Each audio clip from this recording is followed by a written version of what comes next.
വൃക്ഷങ്ങളുടെ പവിത്രത വേദകാലത്ത് മാത്രം ഒതുങ്ങി നിന്നിരുന്നതല്ല. അത് ഇതിഹാസകാലത്തിലും അത് കടന്നു വന്നിരുന്നു. ധർമ്മപുത്രരെ ഒരു ധർമ്മവൃക്ഷമായി തന്നെ സങ്കല്പിച്ചു പോയിരുന്നു. പൗരാണിക കാലത്ത് ഈ വൃക്ഷത്തിൻ്റെ പവിത്രത എത്രമാത്രമായിരുന്നു എന്ന് മനസ്സിലാക്കുന്നതിന് രത്നാകരൻ്റെ സപ്തർഷികളുമായി ഉണ്ടായ കണ്ടുമുട്ടൽ പരിശോധിച്ചാൽ മനസ്സിലാവും. രത്നാകരൻ ഒരു പാപിയായ കാട്ടാളനായിരുന്നു.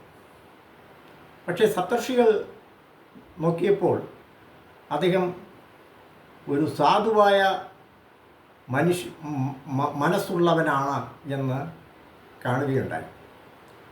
സപ്തർഷികൾ അദ്ദേഹത്തെ പരിഷ്കരിക്കുന്നതിന് വേണ്ടി, അദ്ദേഹത്തിൻ്റെ ബോധമനസ്സിനെ ശുദ്ധീകരിക്കുന്നതിന് വേണ്ടി ചൂണ്ടിക്കാണിച്ചത് മരത്തെയാണ്. ആ മരത്തിൻ്റെ ചുവട്ടിലിരുന്ന് മരം മരം എന്ന് പ്രാർത്ഥിക്കുവാൻ നിർദ്ദേശിച്ചു. അദ്ദേഹം അതനുസരിച്ച് രണ്ട് മരങ്ങളുടെ ഇടയിൽ ചുവട്ടിൽ ഇരുന്നു കൊണ്ട് മരം മരം എന്ന് ആവർത്തിച്ചാവർത്തിച്ച് പറഞ്ഞത് ഒടുവിൽ മരാമരമായെന്നും അത് രാമരാമ എന്ന് എത്തിച്ചേർന്നു എന്നുമാണ് വിശ്വാസം.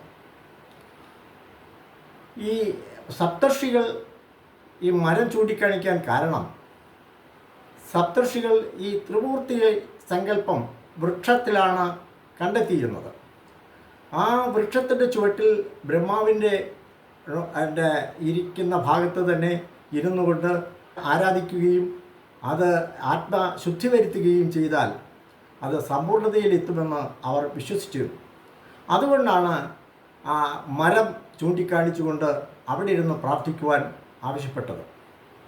അദ്ദേഹം രത്നാകരൻ പ്രാർത്ഥിച്ച് കുറേ കഴിഞ്ഞപ്പോൾ ആ മരത്തിലെ ജീവാംശം അദ്ദേഹത്തെ സ്വാധീനിച്ചിട്ടുണ്ടാവും.